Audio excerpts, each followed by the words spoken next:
presento, mi nombre es Marcela Ferrari, consultora asociada de Adapsys. Voy a estar acompañándolos como anfitriona, como moderadora de este encuentro, que esperamos que sea una enriquecedora conversación para todos nosotros.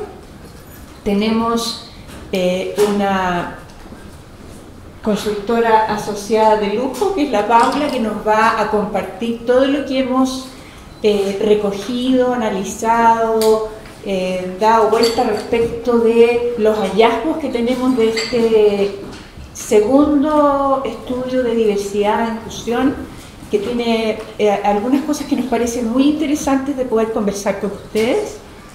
Tenemos a 3 panelistas de lujo también, que les vamos a presentar después y con los cuales queremos generar una buena conversación de distintos ámbitos, con distintas miradas, así que esperamos que esa conversación sea para todos un lugar nutritivo para poder irnos de aquí con una mirada distinta, con desafíos, con ideas que nos permitan ir mirando este tema que hoy día está bastante en, como dice allí, ¿no?, tensión, pero que también tiene muchas oportunidades dada esa tensión en la que está el día de hoy. Vamos a tener un espacio en que Paula nos va a compartir los hallazgos de este estudio y luego vamos a tener un espacio de poder discutir con nuestros 3 panelistas un par de preguntas con ellos para después abrir el espacio para que ustedes también puedan preguntar, conversar, poner sus posiciones. No vamos a estar aquí hasta las 10, a menos que nos entusiasmemos y tengamos más tiempo, pero eso es lo que tenemos planificado. Así que muy bienvenidos, para nosotros es un gusto tenerlos acá. La bienvenida es calurosa y cariñosa porque esta es nuestra casa, la casa de Adapsys, así es que estamos muy contentos de tenerlos acá. Tenemos invitados de afuera, pero también tenemos todo nuestro equipo de consultores y nuestro equipo interno que nos está acompañando. Muy felices de tenerlos aquí hoy día. Así que te doy la palabra, bonita. Súper, Marcela. Bueno, me sumo a la bienvenida y lo bonito que tenemos acá, conocidas, caras queridas, que sean parte también de nuestra oficina, de nuestra casa, y poder entonces conocer este estudio que lo hemos llamado Diversidad en Debate, Tensiones y Oportunidades en el Contexto Actual, con la idea de que podamos generar a partir de esto conversas y aprovechemos el tiempo con nuestros panelistas, así que yo voy a tratar de ir lo más rápido posible para que tengamos tiempo para la conversa. Y no podemos dejar de ver que estamos en un momento interesante. No es lo mismo hablar hoy de diversidad que hace un año atrás, incluso 2 años atrás. Esto se está moviendo, estamos con presiones de distintos lados, principalmente desde todo el movimiento Trump, ¿verdad?, que está haciendo que las organizaciones se cuestionen temas de diversidad, que ya no estén en los reportes, que algunas organizaciones están haciendo cambios importantes. Por otro lado, también existe el seguir adelante con esto. Entonces las universidades también, desde distintos ámbitos, esto se está viendo cuestionado. Y de alguna manera creemos que esa tensión hace que no seamos indiferentes al tema y que pongamos el tema aún más sobre la palestra y empecemos a ver cuál es mi real convicción y qué es aquello que como organización estamos dispuestos a llevar adelante. Entonces, desde ahí es que creemos que el momento actual nos puede, por supuesto, potenciar, dado que nos lleva a tener una postura más definida frente a lo que es la diversidad.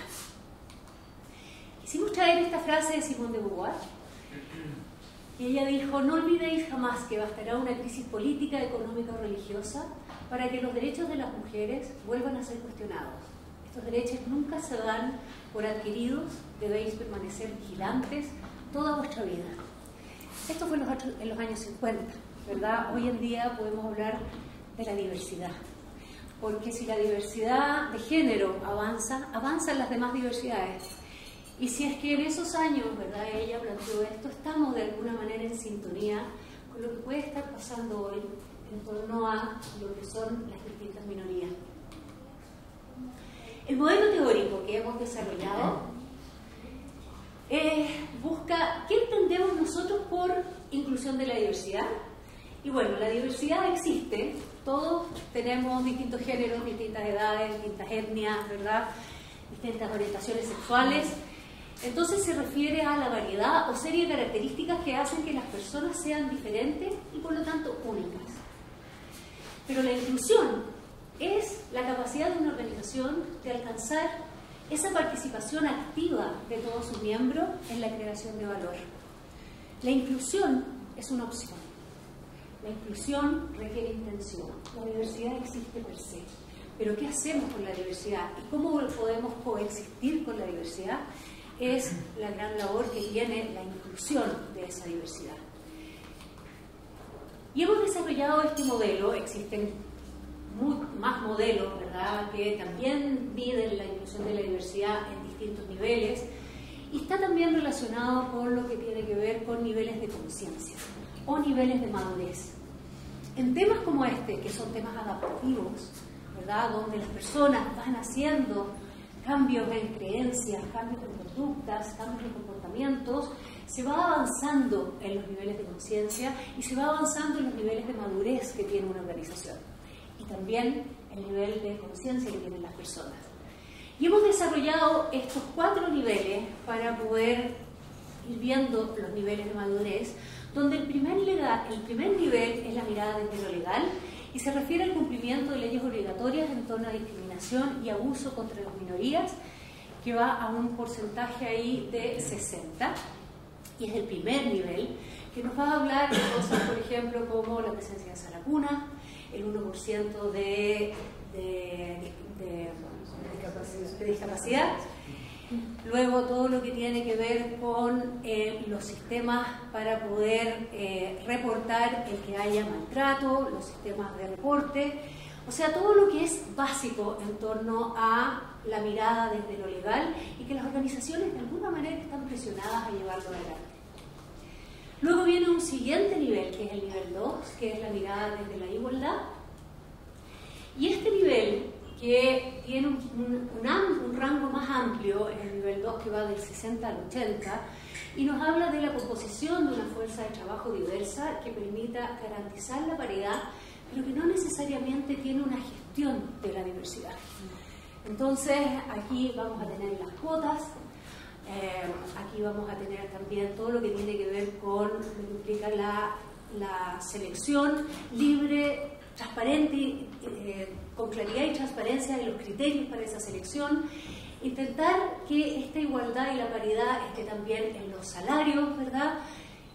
Todavía cosas que nos permiten de alguna forma decir que estamos haciendo algo, pero no existe la gestión de eso para poder lograr la relevancia que la diversidad tiene en el momento en que la organización empieza a hacer y avanzar hasta el siguiente nivel, que habla que nos damos cuenta que esto es un aporte al negocio, nos damos cuenta de que tener equipos diversos va a significar una diferencia que se va a ver en el clima laboral, que se va a ver en la cantidad de... vamos a ver ahí los 5 niveles que tenemos, pero la gestión de la diversidad pasa a ser una ventaja competitiva en la organización, y es ahí donde de alguna manera una organización pasando del nivel 2 al nivel 3 va a generar una diferencia significativa, porque es en este nivel donde la organización comienza a estar dispuesta a asumir las pérdidas que implica, por ejemplo, el que tengamos flexibilidad laboral, el que buscamos una conciliación entre la vida personal y la vida del trabajo, en que pongamos indicadores de diversidad específicos y claros y exigentes para poder tener de alguna manera ternas para la promoción y para la selección. Todas decisiones que de alguna forma implican que la organización tenga que tener una convicción clara y que ya implica ciertos costos, porque empieza a afectarse lo que vamos haciendo. A veces existen temores de cómo se va a afectar nuestra productividad, cómo vamos a afectarnos en las distintas formas de trabajo que implica el empezar a pasar a este nivel. Cuando una organización pasa a este nivel, ya traspasó lo más difícil, que es el poder salirse de los 2 niveles anteriores. Acá es donde ya se logra una convicción clara y la organización comienza a avanzar con una línea recta hacia lo que viene siendo el 4º nivel, que es el nivel desde una mirada, desde la inclusión, y en este cuarto nivel está cuando una organización se mueve desde valores de inclusión, donde está presente en toda la cultura y donde todo lo que hace es desde posturas mucho más inclusivas. La mayor parte de nuestras organizaciones, ¿dónde creen ustedes que está? En el 1. Estamos en el nivel 2, con un porcentaje de un 69%, que nos muestra que todavía tenemos mucho por seguir haciendo, donde estamos haciendo algunas cosas, pero no existe todavía, o hay mucho que seguir haciendo en poder gestionar la diversidad para poder lograr realmente ver el progreso. En los 3 índices de inclusión de la diversidad que nosotros vamos a considerar son el índice de apertura a las diversidades, el índice de percepción de inclusión y el índice de estructura. Por apertura a las diversidades vamos a entender cuál es el porcentaje de acuerdo respecto al valor percibido en la organización del trabajo con los distintos grupos. En percepción de inclusión vamos a referirnos a cómo las personas perciben que su organización se está moviendo en términos de cuán inclusiva es desde su propósito, desde su estrategia, desde su cultura y su talento. Y luego, en términos de estructura, vamos a ver el porcentaje de presencia de indicadores de gestión, políticas y prácticas, estándares habilitadores de inclusión. Es una encuesta que va mucho a percepciones, ¿verdad? Y lo que vamos a tener como que es un indicador más duro son los indicadores de estructura en términos de la gestión y las políticas y prácticas presentes. Entonces el estudio va a considerar estas 3 dimensiones. Luego vamos a ir a ver cómo esto se relaciona con los indicadores de progreso, que es lo que les decía hace un rato, cómo se impactan las líneas de negocio, la satisfacción del cliente, el compromiso del colaborador, el abordaje a los desafíos del entorno y la promoción de experimentación. Vamos a ver entonces ahí cómo esto se ve afectado y preguntamos también algunas cosas más temáticas y obstáculos futuros y algunas preguntas demográficas. La participación son de 383 encuestados, más de 20 industrias, 16 países latinoamericanos, todos los cargos y diferentes tamaños de empresas. Los hallazgos generales que encontramos, como les decía, es que nuestro nivel en el que estamos es de 69%, donde podemos ver que nos queda una brecha todavía importante para poder llegar a la mirada desde el negocio y que las personas perciban el valor que la diversidad aporta al negocio.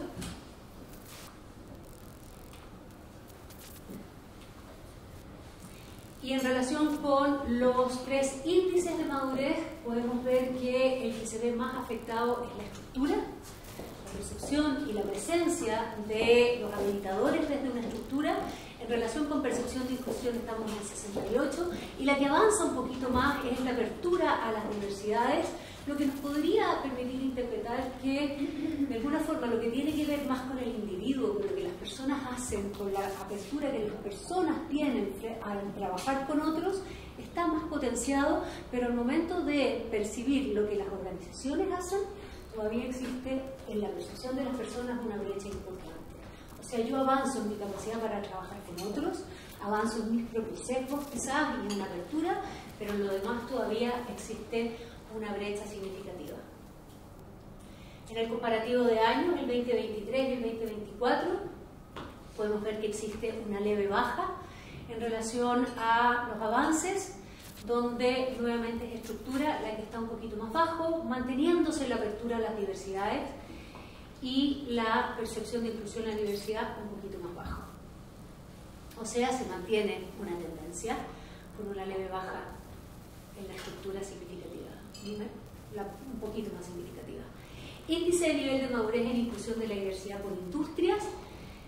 Esto nos muestra que tenemos algunas industrias que están más avanzadas y que quizás tiene que ver con que, por ejemplo, la minería se ha puesto metas muy ambiciosas, muy agresivas, para poder llegar a sobre todo en género, avanzando fuertemente en género, y cuando avanza el género, avanzan las otras diversidades, eso también se ve en la demografía.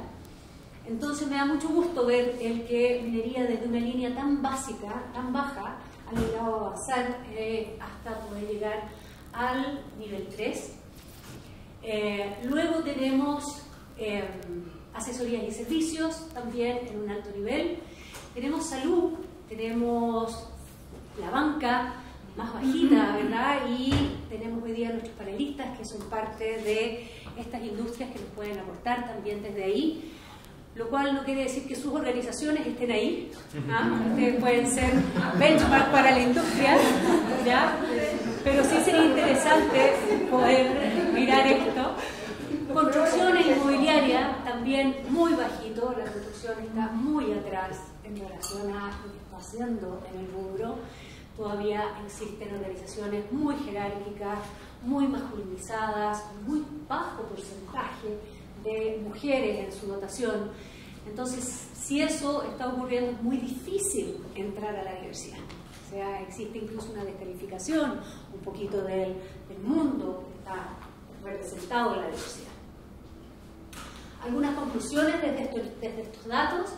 Se confirma que la inclusión de la diversidad influye positivamente en el progreso de las organizaciones, y esto es muy interesante. En estas 5 variables que pusimos, vamos a ver que el resultado de los índices de madurez de inclusión de la diversidad según los distintos indicadores, aquellas organizaciones que dijeron que sí, en amarillo, que sí mejoró, tenían un porcentaje de madurez de diversidad, de inclusión de la diversidad, mucho más alto que aquellas que dijeron que no mejoró. Incluso podemos ver que algunas de ellas llegan al 33 puntos porcentuales de diferencia, y desde el más pequeño, que son 9, hasta 33, podemos ver que hay una ampliación en las líneas de negocio, aumento del índice de satisfacción del cliente, mejor ambiente laboral y compromiso, mejor abordaje en la crisis, y aumentaron las instancias de experimentación. Aumenta la exigencia de ver acciones concretas más que discursos.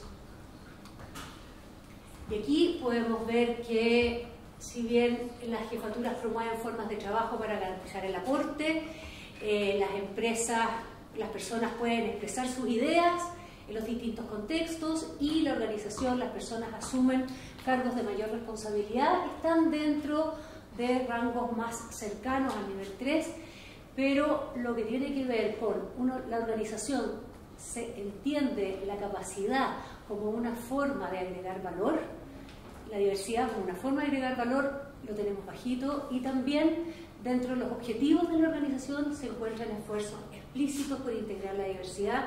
También tenemos una brecha importante a seguir gestionando y reconociendo. Después, es imprescindible medir para gestionar. Y aquí, en relación con estructura, tenemos que en esta organización la existencia de información e indicadores para gestionar la integración de la diversidad presente está baja, y este año se percibe aún un poquito más baja. Optimismo de la alta dirección sobre la inclusión, que también es interesante de mirar en relación con todo lo que existe en relación con lo anterior. El nivel de madurez de inclusión por cargos, acá tenemos una interesante mirada, cómo los dueños, directores o fundadores o gerentes generales tienen una mirada mucho más positiva de los progresos y avances que tiene una organización en relación con lo que son los cargos, por ejemplo, que están en la gestión, los gestores de inclusión, que tienen una mirada un poco distinta, y posibles interpretaciones de esto, y que reforzamos de alguna manera con entrevistas que hicimos a algunos gestores de diversidad, es que en los cargos más arriba de alguna forma no ven todo el costo que tiene llevar esto adelante, y a ellos les llegan los reportes de cómo van avanzando las cosas. Y en esos reportes también a veces existe el poder mostrar buenos números para poder sostener lo que estamos llevando adelante, y entonces no ven las dificultades que hay y se les muestra lo mejor de la gestión de la diversidad. Y también, bueno, una desconexión, ¿verdad?, con lo que a veces ocurre en las organizaciones en distintos ámbitos. Prioridades claras, equidad salarial y de oportunidades. Aquí aparecen los temas más relevantes en temas de inclusión de la diversidad en los próximos 2 años. Aparece la equidad salarial y de oportunidades como la más relevante. Comunicación responsable e inclusiva como la siguiente, y luego ya entramos a creación de políticas inclusivas, diversidad en el proceso de reclutamiento, alineación en los objetivos de desarrollo, cumplir con normas existentes, desarrollo, diversidad generacional, etc. Pero los más relevantes tienen que ver con la equidad salarial y de oportunidades. Y la comunicación responsable, que también aparecen en Chile como las 3 prioridades: comunicación responsable e inclusiva, cumplir con normativas y equidad salarial y de oportunidades, que también pueden estar en conexión, ¿verdad?, con todo lo que ha implicado la relevancia de una comunicación inclusiva, ¿verdad?, que hemos tenido, todo lo que esto ha significado, con posiciones distintas. Pero también nos decían en la entrevista cómo, aun por mucho que sepas y por muy experto que seas en diversidad e inclusión, te puedes caer en la comunicación fácilmente porque es un tema muy sensible. Entonces hay que tener mucho cuidado con todo lo que hacemos ahí, y hoy en día también, por ejemplo, en el diario financiero tienen a una persona especialista para poder ver todos los sesgos que pueden haber, cómo vamos a comunicar que esté libre de sesgos, que es algo que va a aparecer también después. Cumplir con normativas, bueno, probablemente todo lo que tiene que ver con la INCARES también, ¿verdad?, está muy presente en nuestro país, y la equidad salarial y de oportunidades, que si bien ha mejorado, tenemos una brecha tremenda todavía. Sesgos inconscientes, el obstáculo más importante a desentrañar. Significativamente el que está más alto, luego la falta de datos y mediciones, los presupuestos destinados a diversidad e inclusión, la mirada cortoplacista, pero los sesgos inconscientes todavía nos llama la atención que, pese a que se hacen trabajos, trabajar los sesgos inconscientes es muy difícil. Es algo que está permanentemente presente en la cultura, donde todos hemos vivido en esta cultura, entonces aparecen por distintos lados, hacer consciente y lo inconsciente es complejo y nos muestra que seguimos todavía teniendo esta manera de relacionarnos unos con otros que viene de una cultura enraizada por miles de años. Y tenemos una pega significativa a seguir haciendo ahí, y la relevancia, ¿verdad?, entonces de hacer visible lo que nos vamos dando cuenta que está presente, está en todas las interacciones que tengamos, porque yo puedo ver los sesgos de otro y otro puede ver mis sesgos. Difícilmente yo voy a ver mis propios sesgos. Reflexiones y desafíos. No es suficiente que haya un impacto en el negocio al tener mayor inclusión de la diversidad si es que las personas no lo perciben en el día a día del trabajo. Por mucho que podamos ver que existe una correlación interesante, las personas no necesariamente lo ven. Entonces la pena que hay ahí de empezar a mostrar que esto está ocurriendo con los distintos equipos y en las organizaciones.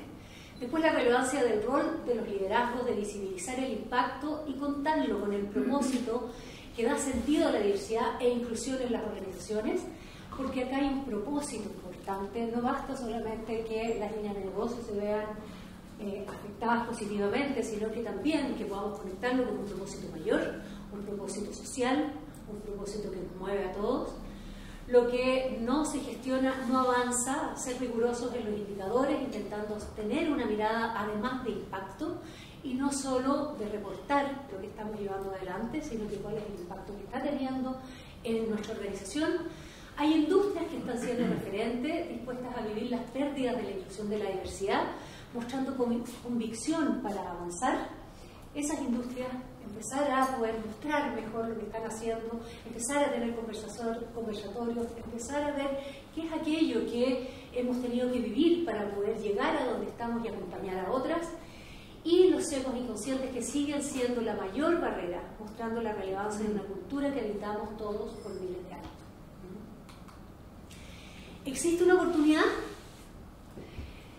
Creemos que el movimiento social y político puede potenciar la inclusión de la diversidad con mayor fuerza, reforzando esta convicción, pero también, como podemos ver en las distintas organizaciones y las distintas industrias en el momento actual, esto también puede servir como excusa para soltar los esfuerzos que se venían llevando adelante más desde una visión que desde una real convicción. Porque cuando hay un desafío que es un desafío adaptativo y que tiene pérdidas, se requiere de una convicción, por eso es tan relevante el propósito. ¿Dónde está tu organización? ¿Y qué estás dispuesta tú o qué estás dispuesto tú a hacer para poder movilizar en los distintos ámbitos en los que están? Bueno, para eso es que hemos invitado a Marcela, a Josefa y a Juan Luis a poder conversar con nosotros y poder compartir lo que está pasando en sus organizaciones y poder entonces profundizar un poquito más en todo lo que nos entrega este estudio. Así que, por favor, adelante.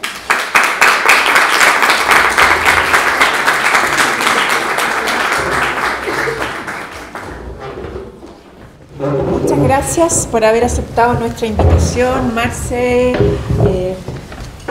Josefa, Juan Luis. Se los voy a presentar.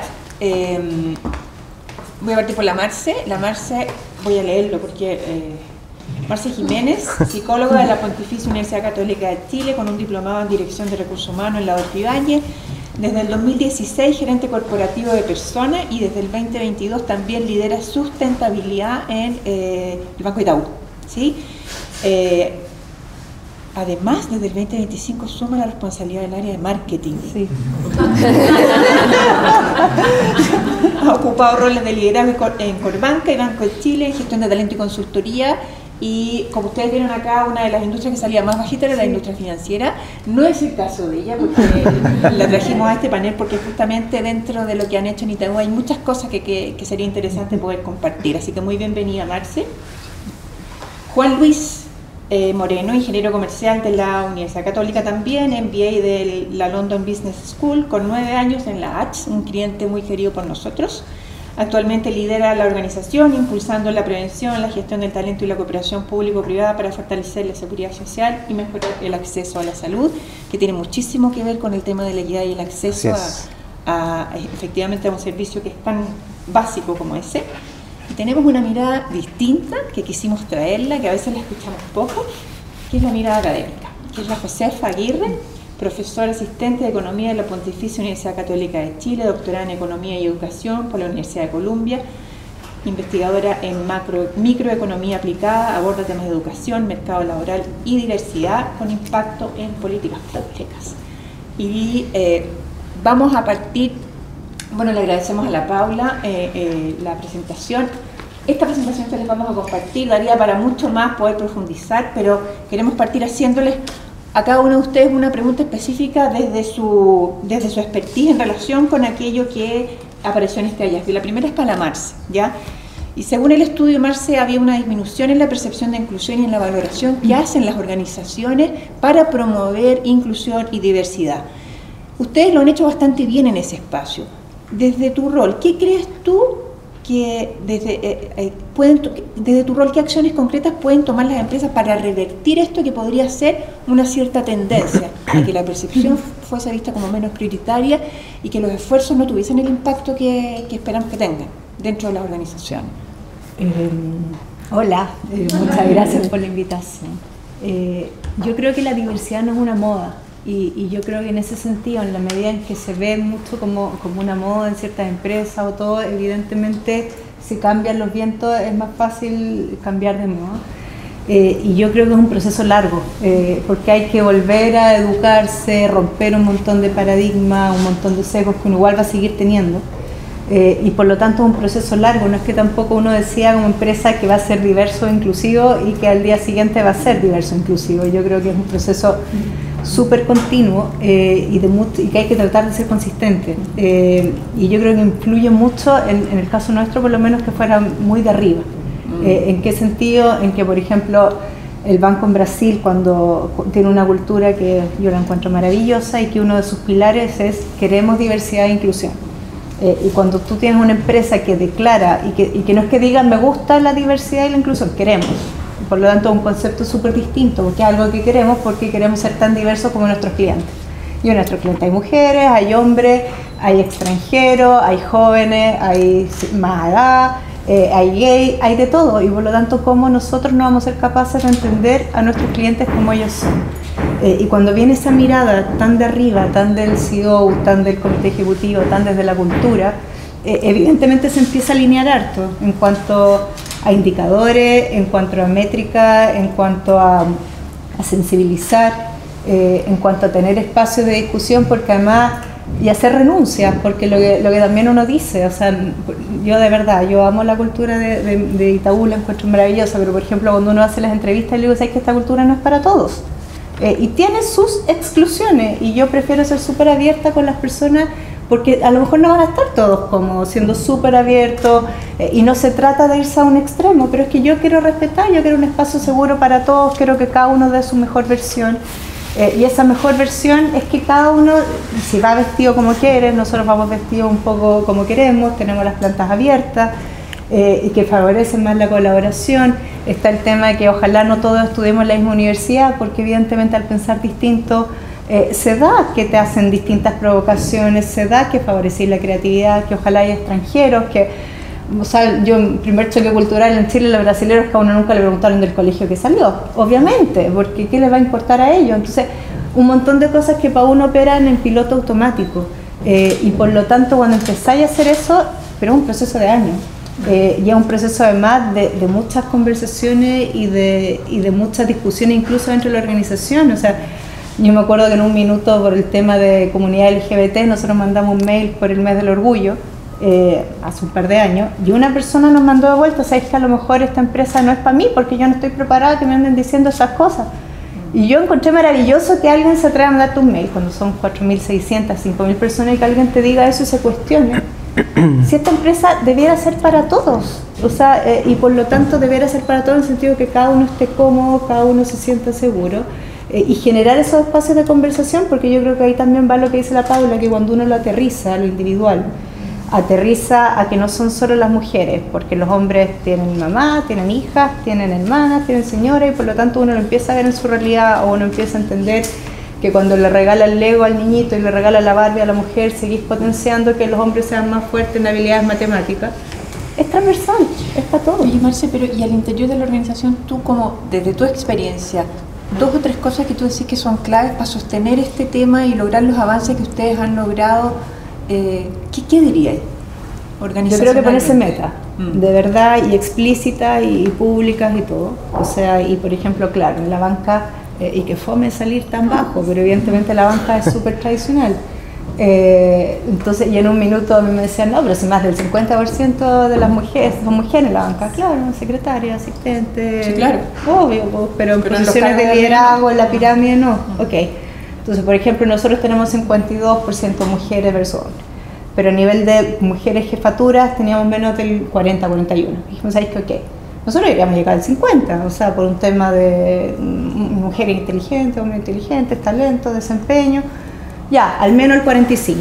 Y por lo tanto, por gerencia, les mandamos los indicadores mensuales, o, ok, las ternas de mujeres y todo, pero para darle visibilidad y no para obligar, si tiene que haber meritocracia, esto no es la cuota, o yo también digo, yo me muero si me tienen ahí por cuota, porque quiere decir que entonces uno no vale por lo que es tampoco. Pero el visibilizar y el hacer planes. Entonces, por ejemplo, y los dashboards son maravillosos, cuando uno se da cuenta con cruces de información y de datos, de que, no sé, pues sabéis que ya, cuando nos llegaban los referidos, el 80% de los referidos eran hombres. Sabéis que ok, entonces vamos a obligar a que haya ternas, porque cuando las mujeres llegaban a la terna, el 70% elegía mujeres, cuando ya las mujeres estaban en la terna, pero antes que hubiera mujeres no las elegían. Y cuando tú además trabajáis en un negocio con números, si tú le mostráis a un gerente los porcentajes, los números, o le mostráis después que las mujeres en liderazgo tienden a tener mejor desempeño que hombres, le ven el valor también, y le ven el valor desde el negocio, no solo desde la importancia de los dashboards, de poder estar mirando, pero también aparece una pregunta para Juan Luis ahí, ¿no? Es decir, ¿qué están mirando los gerentes distinto a lo que la gente más abajo en la organización ve? Porque el gerente ve eso, y es más auspiciosa su mirada, lo que vimos acá, ¿no? Sí. Es como más optimista en qué es lo que está ocurriendo. pero si uno empieza a bajar en la organización, pareciera ser que no todo eso se traduce efectivamente en inclusión en la experiencia cotidiana de las personas. ¿Cómo veis tú eso y qué desafío les pone eso a los equipos ejecutivos? Porque yo estoy mirando un dato que me dice vamos bien, pero la gente está diciendo no estamos tan bien. Sí. Bueno, primero muchas gracias por la invitación. Encantado de estar aquí, nos sentimos parte de esta casa. Hemos trabajado harto con ADAPS y nos han acompañado en este camino que es de harto aprendizaje, pero también de harto horizonte todavía por recorrer. A mí no me sorprende ese resultado. Creo que cada vez que uno pregunta o indaga por temáticas culturales de percepción, existen diferencias que uno puede atribuir a dos fuentes. Uno, que hay una percepción distorsionada de la realidad que está viviendo la organización. Y segundo, que como es percepción, quizás los estándares, las varas con las que cada uno está evaluando el avance, por ejemplo, en temas de diversidad, equidad e inclusión, son distintos. Y lo que quizás es suficiente, entre comillas, para alguien que está en una posición muy cómoda, que tiene libertad, que ya ha recorrido un camino de desarrollo, es muy distinto a la experiencia que está viviendo una persona que está iniciando su carrera o que viene desde una realidad que le ha costado más ganarse espacio, etc. Nuestra experiencia es que es una combinación de los dos. Siempre hay lo comentaba la Paula, hay realidades que llegan algo distorsionadas al alto liderazgo. Uno no está en organizaciones grandes como Itaú, como la nuestra, con varios miles de personas que trabajan. Es difícil llegar a la realidad o tener una percepción muy nítida de la realidad que cada una de esas personas vive, especialmente cuando están distribuidos a lo largo de Chile en lugares muy distintos donde efectivamente tienen también realidades culturales particulares y distintas. Entonces, en esa distorsión de la realidad se hace clave la dimensión más baja evaluada en este estudio, que es cómo cuentas con información, indicadores,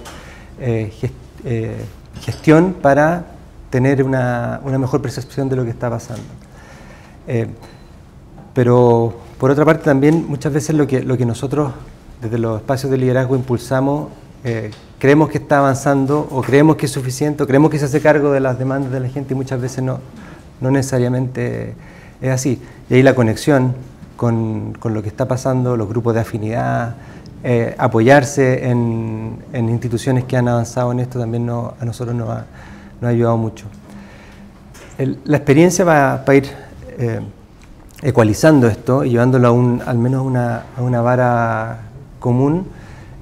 Para nosotros fue fundamental en este recorrido salir con una declaración muy clara, muy contundente, que demuestre convicción y que lo más importante, que se haga exigible. Cuando yo declaro como organización, como líder, como jefe de un equipo, esto es a lo que estamos dispuestos en la organización, esto es lo que no vamos a transar. Y en este camino vamos a avanzar, inmediatamente me estoy exponiendo a que se me exija.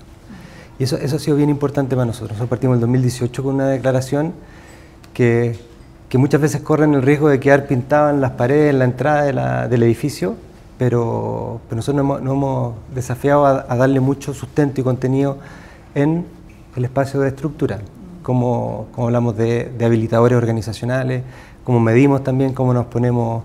Tampoco somos muy amigos de las cuotas, pero sí somos muy amigos interesados en visibilizar lo que está pasando y que la gente evalúe desde su experiencia y de su expectativa de cuotas. Nosotros hemos avanzado mucho en llevar la diversidad a las esferas altas de las decisiones en la organización, por lo mismo que comentaba Marcela. Si nosotros tenemos comunidades, impactamos comunidades que son diversas, que hay mujeres, que hay hombres, que hay minorías sexuales, que hay discapacidad, etcétera, etcétera. Si no tenemos esas perspectivas en el alto nivel de toma de decisiones, vamos a tomar decisiones equivocadas para ellos y ellas, para nuestros usuarios en el fondo. Por lo tanto, hemos puesto harto esfuerzo ahí y hemos decidido no buscar mejorar esa vista, ese indicador, a través de contratar gente de afuera. porque eso no mejora el sistema completo.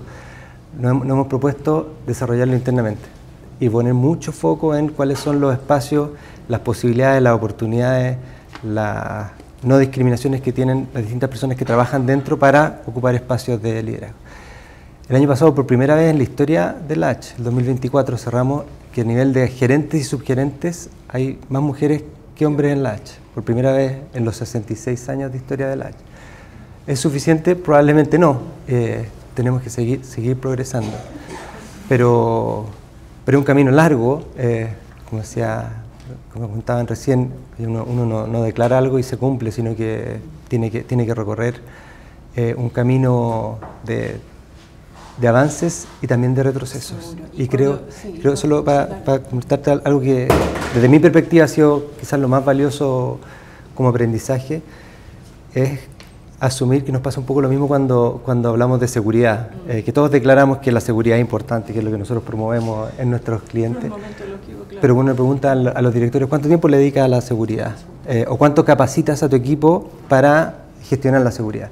Asumir que los equipos ejecutivos tienen las habilidades, las capacidades, las competencias, el conocimiento para enfrentar estos desafíos es un error, y lo primero es sincerarlo, porque cuando yo estoy con mi equipo ejecutivo, que es diverso, pero que tienen también distintas aproximaciones a esto, lo primero que se hace necesario es poner sobre la mesa esas diferencias, porque cuando estamos todos juntos, todos decimos que sí, que vamos, pero salimos de una reunión y aparece el side talk, que dice, oye, pucha, yo esto no sé, no me siento tan cómodo, ¿por qué no lo ponemos y enfrentamos esos desafíos individuales que cada uno de nosotros tiene? Interesante lo que tú pones, porque finalmente tiene que ver con más allá de quizás ciertos indicadores que pudiésemos mirar como comité ejecutivo, como parte de los grupos de gerentes de la empresa.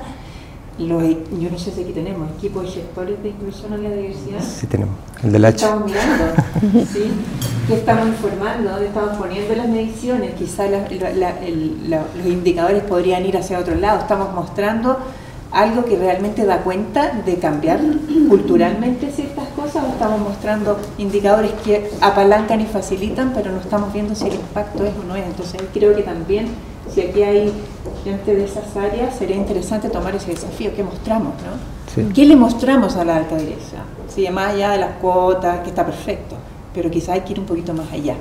Y ahí me quiero ir para la Josefa, que tiene una mirada un poquito distinta, y preguntarte, Josefa, en este ámbito, ¿no?, de las organizaciones, de la toma de decisiones, de cómo gestionamos nuestros indicadores, de cómo gestionamos estos cambios que son culturales, pero que también son personales, y tú que te dedicas un poco a toda la investigación en economía y educación en estos temas, ¿cómo la academia nos puede aportar al mundo de las organizaciones en esto? ¿Qué tienen ustedes para aportar? ¿Qué necesitamos escuchar de ustedes? Cuéntanos un poco. Bueno, muchas gracias por la invitación. Es súper interesante para mí también escuchar la mirada más bien como desde la empresa, y lo que yo puedo aportar es un poco la mirada desde la academia y en particular desde la economía. Entonces, a mí siempre que se discute este tema me gusta partir por hablar un poco de por qué es importante la inclusión, ¿ya? Entonces uno podría pensar como en un poco lo que habló Marcela, Juan Luis, en el fondo tener un equipo más diverso, podemos pensar en temas de justicia social, pero si lo miramos a nivel más macro, también hay un argumento en economía que es decir, bueno, ahí hay talento que se está desperdiciando. Entonces, si nosotros pensamos en temas de género, los talentos están distribuidos en la población, pero en el contexto de Chile tenemos que el 50% de las mujeres no participa del mercado laboral. Incluso las que participan están súper subrepresentadas en ciertos sectores. Entonces decimos, ¿cuánto talento estamos perdiendo ahí? ¿Cuánto PIB se está perdiendo? Así para ser como súper concreta. Y hay de hecho estudios que estiman, por ejemplo, esta situación, o sea, todavía hay mucho para avanzar, pero se ha ido avanzando en el tiempo. Entonces antes las mujeres no estudiaban medicina, no estudiaban derecho. Hay papers que estiman cuánto del crecimiento de las últimas décadas se puede explicar por la entrada de la mujer a ciertas profesiones y la entrada de grupos como tradicionalmente desaventajados. Entonces digo esto porque si uno lo piensa así súper racionalmente, la empresa tiene mucho que ganar con la inclusión, incluso más allá como de la mirada como de los clientes. O sea, ahí hay mucho talento que aprovechar. O sea, tenemos excelentes egresadas mujeres, ¿por qué no incluirlas? Y hay sectores que un poco han ido haciendo eco de eso, como la minería, de darse cuenta. No soy experta en el tema acá, se maneja mucho más, pero entiendo que ese es un tema en minería. En el fondo, una barrera es la falta de capital humano especializado. Si no incluimos a las mujeres, ahí estamos en problemas. Entonces, ¿por qué la empresa no lo hace? O sea, uno esperaría que a las empresas que tengan mayor inclusión les vaya mejor. Y el punto es que no se hace. O sea, uno puede tratar de cuantificar. Nosotros vemos que hay diferencias en el mercado laboral, por ejemplo, por género, por nivel socioeconómico. ¿Y dónde se genera? ¿Por qué llegamos a este resultado? Entonces uno puede pensar, bueno, tal vez partimos porque no estudian lo mismo, que de hecho es un tema cuando uno habla de género. No hay tantas mujeres que estudian ingeniería, etcétera. Ahí hay una barrera. Pero esa no es la única barrera. O sea, hay claramente barreras en el mercado laboral. Entonces hay un estudio, por ejemplo, en Chile, como para que nos pongamos, que es súper interesante, que lo que hace es analizar como el impacto de estudiar carreras de business, se le llama, que sería ingeniería comercial, civil, derecho, en la Universidad Católica, Universidad de Chile. O sea, una carrera súper de elite orientada al negocio. Y ven cuál es el impacto sobre la probabilidad de llegar a un cargo de liderazgo, un directorio, o llegar al 1%, digamos así como los súper ricos. Y el salto es enorme para los hombres. Entonces, los hombres cuando estudian estas carreras, ¡pum!, es muy probable, mucho más probable que lleguen a un directorio, pero no las mujeres. Y son los hombres de colegios privados, tampoco los hombres que vienen de colegios públicos. Entonces, ahí nos queda en evidencia que hay un rol con las redes. O sea, nos falta, obviamente, queremos más mujeres en estas carreras de ciencia, tecnología, ingeniería, pero incluso si superamos esa barrera, nos vamos a encontrar con esta barrera en el mercado laboral. ¿Y cuáles son esas barreras? O sea, ¿por qué las empresas no logran incorporar este talento? Nosotros tenemos otro estudio, que le comentaba ya a Juan Luis, con mujeres en ingeniería, o sea, mujeres que efectivamente estudiaron ingeniería, y es un resultado similar, en el sentido de que los hombres se pegan un gran salto en términos de ingreso cuando entran a estas carreras, y las mujeres no. Las mujeres no siguen la misma trayectoria, estudian ingeniería, pero no van mucho al sector construcción, que son sectores muy rentables. Entonces, ¿dónde están esas barreras? Y acá se levantaban algunos puntos interesantes, porque como economistas muchas veces se trata de medir por qué, si existen estas diferencias. Hay muchos estudios tratando de medir si existen sesgos a la hora de contratar. Algo interesante es no solo decir, bueno, es por qué existen sesgos. Entonces, por ejemplo, lo que se ve es que cuando contrata la gente efectivamente, por ejemplo, en Estados Unidos, managers blancos, es más probable que contraten a un empleado blanco que lo asciendan. O sea, existe este sesgo. Y uno podría decir, bueno, tal vez por gusto. Me gusta trabajar con gente similar a mí. Pero se hace un punto que es bien interesante, que es decir, cuando nosotros contratamos o ascendemos a alguien, siempre hay, en economía se le llama un problema de información. Y es que yo no puedo evaluar bien a este candidato. O sea, tengo algo de incertidumbre, ¿verdad? ¿Cómo lo va a hacer en el trabajo? ¿Cómo se va a desempeñar? ¿Cómo se va a incluir? No sé, pues usted, o sea, de nuevo, se los dejo. Saben mucho más del tema que yo. Pero el punto es que al momento de evaluar, no es solo que asciendan más a gente similar a ellos, que también tienen más capacidad de proyectar cómo se va a desempeñar una persona similar a ellos. Y hace bastante sentido. O sea, esto está cuantificado, pero sí, es cosa de pensarlo. Si yo evalúo un currículum de alguien que fue de mi país, de mi universidad, yo al tiro lo pongo en una escala. Ah, mira, ¿de qué colegio? Mira, ¿con qué profesor tomó? Ah, con el difícil, con el fácil. Un extranjero, por ejemplo, se hace más difícil. Entonces, el punto que quiero hacer es que hay muchos argumentos para pensar que la empresa gana con la diversidad, pero hay muchas barreras que si nosotros no hacemos algo activo, no vamos a llegar a un resultado óptimo.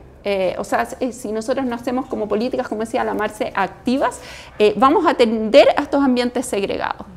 Y ahí la pregunta es, ¿qué políticas? Entonces hay una literatura grande de, por ejemplo, las cuotas. ¿Sirven las cuotas o no? O sea, lo primero interesante cuando se analizan cuál ha sido el impacto de cuotas, los países nórdicos fueron los primeros que partieron, entonces hay una serie de estudios que analizan cuál fue el impacto de introducir cuotas de mujeres en directorio. O sea, lo primero es una gran aprensión que salta cada vez que se habla de cuotas, es decir, esto va a perjudicar a la empresa. O sea, tú dices, ¿por qué me vas a venir a decir a mí que tengo que poner cuotas si yo ya estoy tomando mi decisión óptima? Yo estoy eligiendo a los mejores ejecutivos. Lo primero es que no perjudica a la empresa. O sea, cuando se analiza el perfil de las mujeres que llegan a los directorios, son súper similares a los hombres, se analiza el precio en bolsa de las acciones, en general no hay un impacto negativo, tampoco les voy a decir que salta en positivo, Pero en el fondo se mantiene súper similar. O sea, habían candidatas y esta percepción de que no hay mujeres calificadas, en realidad no es verdad. Había mujeres con el MBA, como el perfil, quizás un poquito más jóvenes que los directores, pero en el fondo estaban.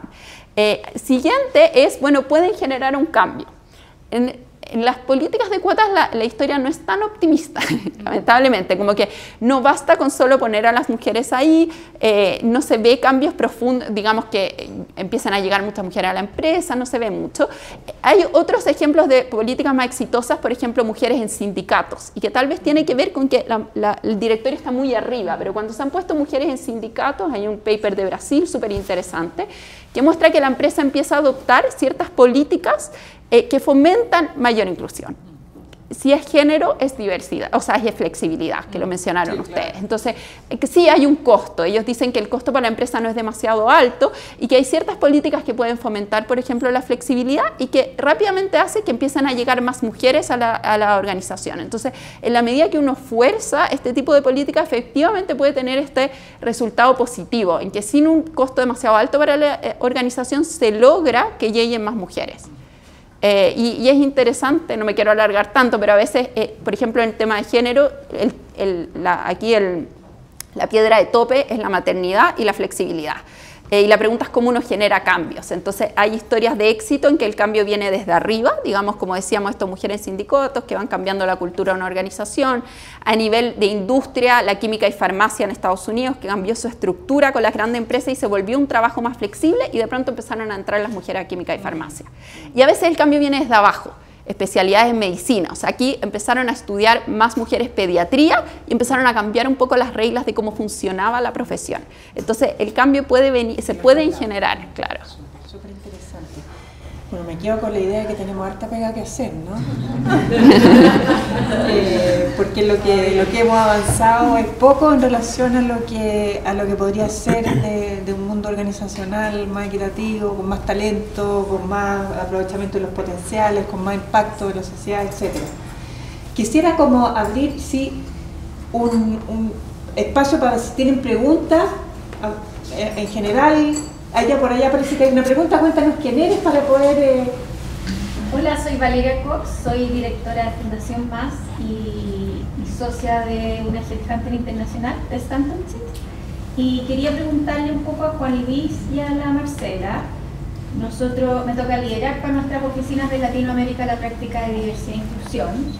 Estamos súper comprometidos con el tema de diversidad, capacitamos constantemente a nuestros consultores, researchers en temas de sesgo inconsciente, en qué hacer y no hacer en nuestras entrevistas, en nuestras búsquedas, etc. Me gustaría saber si en sus empresas tienen algún indicador, política, conocimiento, lo que sea, de sus proveedores, lo que hacen por el tema, porque a nosotros nos pasa que de verdad invertimos, estamos súper comprometidos en ese tema, pero en nuestra industria no es un factor de diferenciación, o al menos así lo percibimos, excepto cuando nos recomienda a alguien en particular y qué sé yo, pero me gustaría preguntarles cómo extienden en el fondo este propósito a sus proveedores también. Yo creo que es un súper buen punto y honestamente no lo había visto.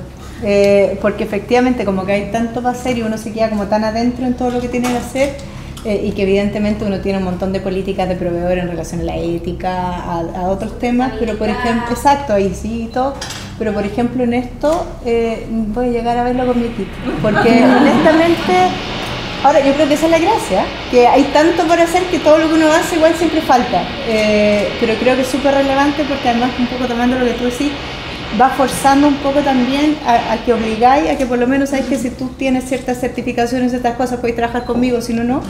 Al menos obligáis a abrir la mente, obligáis a que sea un tema ya más presente, por lo menos en nuestro caso no. También no se trata de, pasa mucho con el tema de sustentabilidad, de seguridad y todo, que se llenan como de certificaciones, que al final son a veces para proveedores chicos costos altísimos o trámites que son inabordables, pero sí hay cierto compromiso con valores y cosas en este tema que yo no veo todavía que se extiendan mucho los proveedores y a nosotros como proveedores nos duele, obvio. Sí, yo puedo complementar, imagino que la Marcela debe tener una realidad similar. Nosotros en la H tenemos en torno a 3.000 proveedores más o menos. Por lo tanto, gestionar ese universo se hace bien difícil, pero tenemos rangos, más que rangos, categorías, dependiendo de la influencia que tienen en nuestro entorno de trabajo, la influencia que tienen, por ejemplo, en nuestro servicio. Entonces tenemos cierto grado de criticidad y hemos ido abordándolos en orden. Y yo diría que la clave, al menos del envión inicial, de empezar a trabajarlo, es abrirle las puertas y el corazón de la organización a los proveedores. Es decir, esto, igual como uno lo hace con su equipo, así es como nosotros queremos hacer las cosas en la H. Y queremos que el ecosistema de organizaciones que nos acompañan en esto también suscriban, entre comillas, nuestros estándares. Ahora, insisto, hay distintos grados de interacción, pero ordenándolo y evaluando cuáles son aquellos los que efectivamente también uno tiene cierta posibilidad de influir. Nosotros tenemos proveedores desde empresas locales que trabajan con nuestros equipos directamente en nuestro centro, hasta Microsoft. No tenemos tanta capacidad de influir, pero sí de elegir si es que de tomar una decisión respecto a ellos. Probablemente no vamos a poder cambiar o afectar sus prácticas, pero sí vamos a poder evaluarlos cuando hacemos licitaciones o cuando elegimos con quién trabajar, poner criterios respecto a ciertos estándares para que, y esto es bien importante, de nuevo volvemos al alto liderazgo, para que esto tenga visibilidad en las esferas altas de la toma de decisiones, y digo en el directorio. Nosotros hemos priorizado muchas veces proveedores no económicamente, sino que porque tienen un mejor fit cultural con lo que nosotros buscamos. ¿Y cuál es tu nombre? Valeria Gómez. Y Valeria, bueno, el mundo de la minería siempre en esto la lleva, ¿no? El mundo de la minería, si tú te ponías a contar, en general, son 3 de afuera por 1 de adentro, ese es como el porcentaje. 3 terceros por un interno. Y quizás vale la pena ir a mirar qué están haciendo ellos, porque están haciendo cosas, así como súper, porque ellos sí les ponen a sus proveedores grandes. Pero sí más con sustentabilidad. Y con seguridad, pero están empezando ya, hemos conocido iniciativas con temas de inclusión que es bonito. Con BHP, que trabajamos hace muchas cosas y incluso también trabajamos con poder. Allá y después allá. Hola, mi nombre es Consuelo Herrera, soy una consultora de gestión de personas. Y tengo una duda porque, ¿qué están haciendo las empresas por el mundo privado? Porque ustedes dijeron como, entran las mujeres y hay más flexibilidad, como que el tema fuera la maternidad. ¿Qué pasa con la paternidad? Porque hay grandes avances en la incorporación de la mujer en cargos más altos, pero el otro día escuchaba a María Olivia Recarte, Comunidad Mujer, decir que tienen un estudio que desde el 2016 hasta ahora el porcentaje de tiempo destinado a las mujeres a trabajo no remunerado no ha variado. Entonces eso quiere decir que vamos hacia un burnout que vivimos las mujeres, o sea, todas las mujeres de mi edad que estamos emprendiendo y haciendo cosas distintas es una locura, porque no queremos estar en su empresa, porque no nos da. Entonces, ¿qué están haciendo las empresas con los hombres y con el mundo privado de las mujeres? ¿Hay programas de eso? ¿Lo están visibilizando? ¿No? Porque para mí en el fondo fue como ver esa cifra, era un porcentaje súper grande, era como el 40% del tiempo las mujeres lo dedican a trabajo remunerado y los hombres ocupan el mismo tiempo a ocio. Esa es vida. Entonces, no sé si le corresponde a la empresa o no. Eso sí que es vida. No sé si le corresponde a la empresa o no, pero es un tema que en algún momento va a pesar a las mujeres. No sé si lo están abordando, no sé, me pregunto. ¿Voy primero? Por supuesto. Por favor. No, a ver, yo concuerdo plenamente. Ahora, yo creo que, por ejemplo, nosotros en el banco, nosotros tenemos un programa de mujeres que se llama ella, pero que no es solo de mujeres. Entonces decimos que es con todos, por todas, porque evidentemente tiene que ser inclusivo y los hombres tienen que ser una parte. Entonces, por lo tanto, desde el programa, ¿qué pasa? Porque hay facilitador, hay mentor, hay comunidad, porque hay un sentido de pertenencia donde también evidentemente genera esto que tú decís, de que un poco cuando tú escucháis que al lado le pasa lo mismo, genera comunidad, genera pertenencia. Y por otro lado también esto de los pasos intermedios, que yo me acuerdo, nosotros por ejemplo tenemos una alianza con Civil de la Católica por talento STEM, y la Loreto, la decana, que yo la primera vez que fui fue terrible porque llego a su oficina y veía puras fotos de hombres. Y yo le digo, ¿y por qué no hay fotos de mujeres? Me dijo, porque yo soy la primera decana y la foto sale cuando el decano sale. Ok, entonces que no haya fotos mujeres, ok, porque era la primera decana. Entonces en el fondo, pero ese es el nivel de que uno dice, ¿por qué no hay mujeres? Pues es la primera, me dice. Entonces, y que ella también decía que ponte para civil, no le sirve ver al director o a la niña civil, no le sirve ver al CEO, le sirve ver a una niña que lleva 4 o 5 años trabajando en un mundo más masculino y que se puede.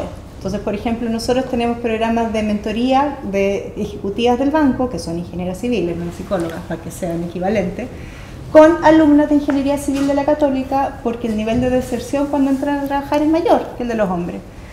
Y por lo tanto, para que vean que hay pasos intermedios, entonces no te sirve mirar la escala completa, te sirven los pasos intermedios. Y hay que hacer un montón de sensibilización y de trabajo con los hombres, entonces por lo tanto nosotros tenemos hombres promotores del tema, cuando hacemos paneles con mujeres en general tratamos que haya moderador hombres, que ellos sean parte, y evidentemente hay cosas que funcionan súper mal, o sea, por ejemplo, nosotros el año pasado, antepasado, le extendimos 5 días más el postnatal masculino a los hombres. Se lo tomó el 30% de los hombres que tenían, nadie se ha tomado, ningún hombre nunca, el segundo postnatal, se lo siguen tomando las mujeres. Entonces, evidentemente, hay temas, o nosotros ahora el año pasado también hicimos un programa ya, que era para el tema congelar óvulos, para las mujeres. Y ahora lo hicimos también para los hombres, porque dijimos también, entonces, pero no lo toman o no preguntan. Entonces, y porque además todavía es súper mal visto, imagínate, me dice, ¿cómo va a llegar este y me va a decir que se va a tomar 3 meses postnatal? O sea, no, entonces, ¿y por qué no? Pero en el fondo yo creo que primero hay que instalar las conversaciones y yo creo que además, al menos en el caso nuestro, esto es con todos. No es solo de mujeres para mujeres, por mujeres y solo mujeres, porque si no dejamos a la mitad fuera. Además a la mitad que todavía tiende a tener más poder que la otra mitad, por lo tanto si lo dejamos fuera creo que es menos inteligente y yo creo que en este sentido tiene que ser también inclusivo en esa línea, pero es un montón de conversar, de sensibilizar, de visibilizar y al revés de mostrar ejemplos. Entonces, si teníamos al que se tomó el postnatal, el segundo postnatal, con endomarketing hacemos videos y entrevistas de por qué era importante que te tomara y que cómo generaste un mayor vínculo con tu hijo, que cómo te sirvió a ti para construir una relación y no es un favor que estáis haciendo, pero es mucho de irlo conversando. Nuestra experiencia es exactamente la misma. De hecho, tenemos hasta los mismos nombres de algunos programas, me doy cuenta. ¿Cómo? ¿Plagio? Plagio porque viene de ahí. Sí tuvimos una discusión inicial que fue bien interesante, que las organizaciones como sistemas son un poco egoístas, buscan el beneficio propio y tuvimos una discusión bien profunda, larga, respecto a si es que nosotros íbamos a apoyar a nuestras mujeres promoviendo temas para hombres. No sé si ven como el alcance que tiene eso. Y partimos diciendo, oye, mejoremos las condiciones de nuestras mujeres primero, o de nuestras minorías, y después hagámonos cargo de lo que puede afectar a otras organizaciones. No sé si fue el camino más correcto, porque rápidamente llegamos a la conclusión de que si esto no lo instalamos transversalmente y lo empezamos a conversar, vamos a estar siempre luchando contra la corriente, subiendo un cerro que va a ir un paso para adelante, 2 para atrás. Y aparecen cosas como las que cuenta la Marcela. Nosotros tenemos otras empresas de referencia que nos han guiado harto en esto. Y el tema del postnatal parental masculino es como un gran símbolo de esto. O sea, nosotros también tenemos el extendido, tenemos un poquito más de uso, pero todavía hay estigma. Y me acuerdo una de las empresas que nos acompaña en esto, que inició este proceso, se dieron cuenta que cuando los padres, hombres, tomaban el postnatal, en su auto-reply del mail decían: me encontraré fuera de la oficina por razones de fuerza mayor. Entonces, desde esos detalles, decir, oye, ¿cómo yo voy a educar la cultura? ¿En qué mensaje voy a entregar? Para instalarlo y que se saquen esos estigmas. Nuestra cultura es bien de chaqueteo, de criticar, oye, ¿cómo te vas a tomar esta cuestión? Pero entonces, si no lo instalábamos como un tema, más allá que no tiene un beneficio directo, inmediato, sobre nuestra comunidad de mujeres, se hacía muy necesario. Así que estamos en ese me gusta la palabra, sí, te iba a preguntar justamente, porque deben haber políticas públicas que favorecen eso en otros países, me imagino, ¿no? Y doy la palabra. Sí, cortito, hay harto de esto, en el fondo, claro, es como luchar un poquito con, o sea, uno dice las mujeres demandan más flexibilidad, entonces si uno tiene más flexibilidad llegan mujeres. En el mundo ideal, ¿por qué las mujeres quieren más flexibilidad? ¿Nacimos así como, oh, yo quiero una vida flexible? Obviamente que no, hay como patrones de que cae toda la responsabilidad de los hijos, hay patrones culturales, y la pregunta es si uno puede ir cambiando eso. Yo creo que hay historias de éxito. Por ejemplo, el postnatal masculino, por ejemplo, hay ciertos países, bueno, los nórdicos son siempre... Los tienen obligados. Claro, pero y lo que se muestra es que a veces se genera este efecto bola de nieve. O sea, ya hay un paper cuando esto comenzó, se veía que en ciertas empresas cuando uno se lo tomaba, de ahí era más probable que el que seguía se lo tomara. Entonces, efectivamente uno puede pensar que de a poco, pero se van generando cambios. O sea, si alguien, y sobre todo me imagino que un alto cargo, da el ejemplo, eso genera cambios y se lo empiezan a tomar. Hay otros estudios que muestran que de hecho cuando se lo toman, esto genera como efectos positivos de largo plazo, como más corresponsabilidad. O sea, y tiene sentido porque si no es como que la mujer se vuelve la especialista en niños. Y entonces ahora ya son los dos especialistas, digamos. No sé si con 5 días, pero bueno, si es un postnatal más largo. Hay un paper que a mí me encanta, que es en Estados Unidos de la Segunda Guerra Mundial. Entonces, cuando ocurre la Segunda Guerra Mundial, tenemos esta campaña porque las mujeres entren en el mercado laboral, porque no había hombres a hacerse cargo del trabajo de las fábricas. Entonces, lo que se hace es analizar a los hijos de esas mujeres. Entonces, se ve que los hijos de esas mujeres es más probable que su pareja trabaje. ¿Ya? Entonces como que se generó este cambio cultural en que yo estoy más de acuerdo con este modelo. Entonces yo creo que los cambios pueden ocurrir. Ahora es difícil y ahí es un mundo también. Nosotros hablamos de flexibilidad así como un concepto. ¿Qué es flexibilidad? O sea, se dice mucho, las mujeres no están en estos cargos, las mujeres ganan menos porque buscan flexibilidad. Si uno mira la data, las mujeres en general no tienen trabajos más flexibles. O sea, trabajan menos horas quizás, pero ¿qué es la flexibilidad? Como eso, trabajar cuando y donde yo quiera, ese es el gerente que trabaja 24/7. Eso no es el cargo tampoco que es compatible con la maternidad. Entonces, si uno mira la data, la flexibilidad es compleja en el fondo y también no caer en la precariedad, pero ya ese es como otro mundo, pero yo creo que se puede avanzar. En países nórdicos he leído por ahí que hay algunos en el que el postnatal masculino es por ley, no puedes decidir no tomarlo, estás obligado. Entonces uno podría pensar, ojalá pudiéramos ir tensionando un poquito hacia allá, no sé qué países son, creo que Dinamarca, ¿no? Claro, igual, no sé si es el caso del postnatal, pero lo que levanta Juan Luis me parece interesante, que es cómo hacer política. Nosotros queremos que la política sea igual para hombres y mujeres, pero hay que tener siempre cuidado de que esto no nos juegue en contra. Por ejemplo, en la academia lo que se hace es que cuando nace un hijo se extiende este periodo de evaluación. A los amigos lo evalúan como este tenure clock, se llama, se te evalúa cada 7 años. Entonces, si tienes un hijo, te corren esa evaluación. Entonces dijeron, bueno, hagámoslo para hombres y para mujeres. Y eso liquida a las mujeres, porque en ese año les cayó la carga de los niños y el hombre tuvo un año extra para hacer más paper. Entonces, bueno, o sea, es lamentable, quisiéramos que no fuera así, pero dada la situación actual, no podemos poner la misma vara a los dos. Y claro, entonces es como, o sea, efectivamente es algo que genera como mucha tensión. Gracias. No sé quién era la segunda por allá y había una mano por acá. Dale, cuéntanos quién eres. Hola, mi nombre es Guadalupe Sánchez. Yo tengo una consultora que se llama Mergela. Nos dedicamos a consultoría de trabajo de género. Estoy fascinada, o sea, quiero comentar todas las cosas. Solamente comentar que los proveedores de minería sí trabajan fuertemente el tema de género. Yo trabajo con varios proveedores de minería y la minería les exige. Sí. O sea, así que sí es un tema bien trabajado. Lo otro también, el tema de integración, o sea, eso es inclusión finalmente. O sea, si no se trabaja desde los dos lados, hombre y mujer, imposible. Pero yo mi pregunta y va para las empresas temas de sostenibilidad y movilidad interna. ¿Qué indicadores manejan ustedes de eso? Porque una cosa es abrir los espacios para mujeres, ¿no es cierto? Siempre hablamos de inclusión, hablamos de participación laboral. Pero ¿qué pasa con la sostenibilidad de esos roles dentro? ¿Qué pasa con la movilidad interna? ¿Tienen algún tipo de medición? ¿Los miran?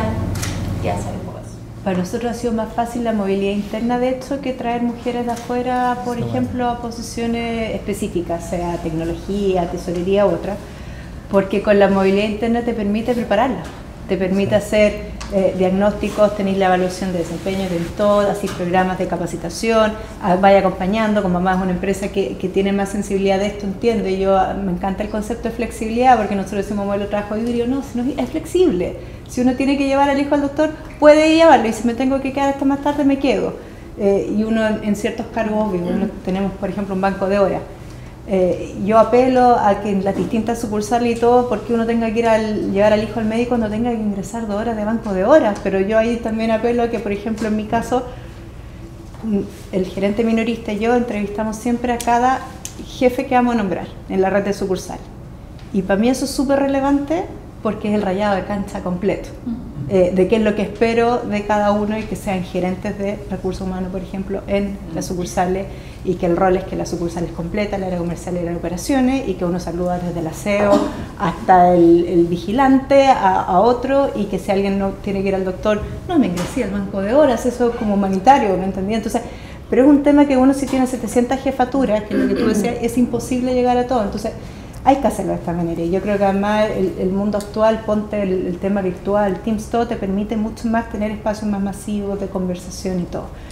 Ahora, en relación a la movilidad interna, tenéis datos. Nosotros, por ejemplo, cuántas mujeres nombras para posiciones de liderazgo, cuántas mujeres tiene ya, pero crucemos, alto desempeño 2 años consecutivos, mira, tenemos este grupo, entonces a este grupo le damos un programa de capacitación especial, porque sabéis que es más fácil o cuando tenéis vacante, mira, acá está la lista de los destacados 2 años seguidos, que no sé, tenéis más mujeres que hombres, vamos. Entonces te permiten más. A nosotros nos ha costado más la contratación, de hecho ahora con el tema, la curva se movió al revés, y antes era mitad hombres mujeres en promociones, y ahora no, es 70-30 de promociones mujeres. Todavía nos cuesta más contratar de afuera, pero en movilidad interna, porque te permite hacer más planes a la medida, más customizados, más de mentoring, de acompañar. Sí, nosotros también tenemos esas mediciones, y que parte por tener un buen mapeo de tu talento, entender quiénes son las personas que deberían estar en condiciones o que están preparadas para asumir más responsabilidad. Y es fácil mirar los casos de éxito, es decir, cuántas promociones de mujeres versus hombres, o dentro de la matriz de talento, de desempeño y potencial, quiénes están teniendo las oportunidades. La mirada que estamos incorporando ahora son las personas que desertan de una carrera en la organización y que, de acuerdo a nuestra percepción, tenían la posibilidad de seguir desarrollándose, y eso son encuestas de salida. Estamos interesando ahora en entender qué es lo que están viendo esas personas que deciden continuar su carrera en otro lugar. Siento que nosotros consideramos que tenían espacio, pero probablemente estaban viendo algo que, volviendo a la pregunta inicial, que no está satisfaciendo sus expectativas. Quizás quiero agregar algo chiquitito, que yo creo que es interesante pensar en los cambios que se pueden hacer, porque en muchas carreras como exitosa existe como este modelo como up or out, ¿verdad? Yo subo o salgo. Y entonces los primeros años de la carrera son muy críticos en un estudio de abogados, etcétera, y son justo los años de la maternidad. Entonces el problema de poner esta misma vara es que en la medida que las empresas son conscientes, se pueden dar cuenta que yo pierdo mucho por ir a evaluar quizás esa abogada a los 7 años, o en academia, por ejemplo, ir a evaluarla justo a los 7 años cuando acaba de tener hijos. De hecho, hay papers que muestran cómo las mujeres que logran como batir esta vara están como muy por sobre el hombre promedio que lo logró en el fondo, y después su productividad sigue aumentando. Los hombres como que alcanzaron su peak antes, porque las mujeres todavía se tienen que recuperar. O sea, a la medida que yo logro evitar que deserten, evito como perder ese talento, porque claro, no poner esa vara del... Y hay una cosa que yo creo que también ayuda, es que evidentemente hay decisiones que son señales. Entonces, por ejemplo, nosotros hace 3 años, por ejemplo, por bonos de gestión, típico tema que si tenéis licencias médicas, no sé qué, o el bono es proporcional o no sé qué. ¿Sabes que nosotros no? Hace 3 años que dijimos, ¿sabes que para las mujeres maternidad, la maternidad es un tema de la sociedad, por lo tanto el bono de año completo? Y no es tanta gente. Tiene un espía usted en la H, No, parece. si lo tengo pero está bien formado el muchacho. No, pero en el fondo te marca y al final, ¿sabéis qué? No es tanta gente, no es tanta plata. Cuando tú lo costeas ya, pero ¿cuántos postnatales tengo en el año? Sé que ya 70. Pero el impacto que genera de cara a todo el resto y de cara a la señal que dais de que hay una igualdad o que tú entiendes que estás en una situación que no es una opción única, que es una opción familiar, que es una opción de otro tipo, es súper grande. Entonces a veces la decisión, no, el impacto financiero es mucho menor del que uno se imagina y la señal o el mensaje es potente. Hola, buenos días a todos y todas. Mi nombre es Tamara Leves. He trabajado 30 años en minería, así que veo que estamos muy bien posicionados y me gusta porque he estado también estos 30 años promocionando desde adentro lo que significa la inclusión. Y mira, no sabía que venía al panel, así que quiero preguntarle a Juan Luis, ya, pero en tu rol de organismo administrador ley, como H, porque lo que han mencionado es interno. Pero lo que yo veo a partir no solamente de la ley Karien, sino que además de las modificaciones, de la ley de salud y seguridad, de las modificaciones o los acuerdos internacionales que ha suscrito Chile, es una tremenda oportunidad que los organismos administradores de ley sean estos movilizadores, sean estos gestores. ¿Qué está haciendo tu organización para preparar, o ya lo hizo, con tu gente que va a transversalizar y va a apoyar desde el seguro de la ley? ¿Te fijas? Entonces no sé si me explico con lo que está en este rol que H. Sí, no sé, todos tienen el contexto de que la normativa ha cambiado y ha evolucionado mucho en el último año y medio, 2 años. El otro día hacíamos un recuento de todas las actualizaciones o las nuevas suscripciones de acuerdos que ha tenido Chile y han movido mucho la vara, y a nosotros como organismo administrador nos han exigido mucho en la difusión y en el acompañamiento de estos avances hacia nuestras organizaciones. Lo hacemos en 2 frentes. Uno, en el 1 a 1, en la asesoría que le brindamos a las organizaciones, con un alcance, es decirlo, acotado, limitado. Nosotros tenemos 90.000 empresas adheridas, por lo tanto tenemos una capacidad de llegar a algunas directamente, pero a muchas de manera más online, masiva, etc. En el acompañamiento 1 a 1 hemos trabajado mucho preparando nuestros equipos justamente en la implementación de los nuevos protocolos, en incluir la perspectiva de género en las investigaciones, una serie de ejemplos que podemos detallar. Ese punto yo creo que es crucial para saber si realmente podemos hacer este cambio internamente. ¿Cómo prepararon la perspectiva de género? Porque 90.000, a mí se me ocurre que podemos cambiar el país entero. O sea, nosotros lo preparamos en nuestros equipos, que son, en la H son un poquito más de 6.500, en nuestra organización completa poco más de 11.000, preparándolos a ellos y a ellas en formación, en capacitaciones, en herramientas también, le damos muchas herramientas. Pero creemos que el cambio lo vamos a hacer instalando en la discusión más pública estos temas. Acabamos de tener le comentaba a la Paula llegando hoy día, acabamos de tener la semana pasada un conversatorio súper interesante de acceso de la mujer a la salud.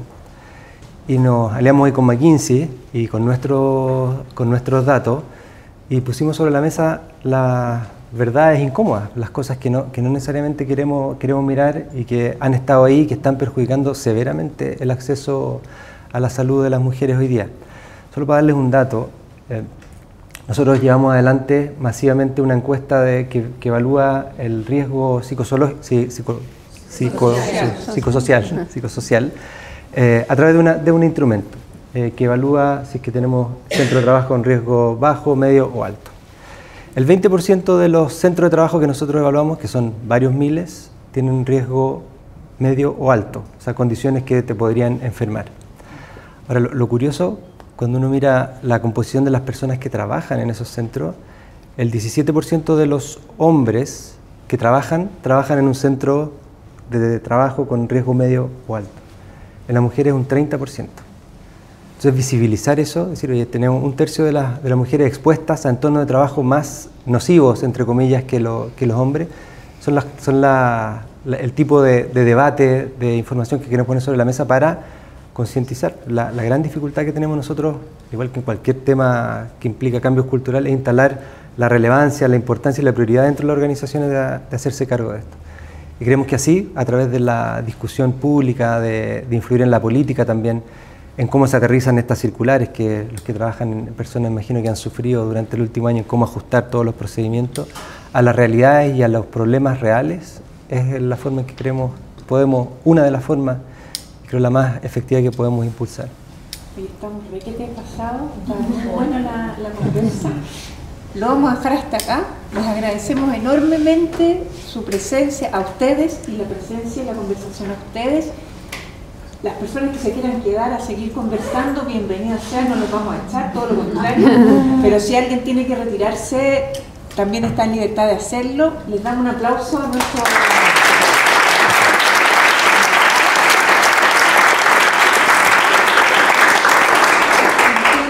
Este estudio se los vamos a enviar a todos los que participaron acá. Cualquier duda, cualquier consulta, cualquier cosa que quisieran conversar con nosotros en la que les pudiéramos asesorar en torno a esto, bienvenidas sean sus sugerencias, sus preguntas, sus consultas, conversaciones. Así que, muchísimas gracias, ha estado muy interesante.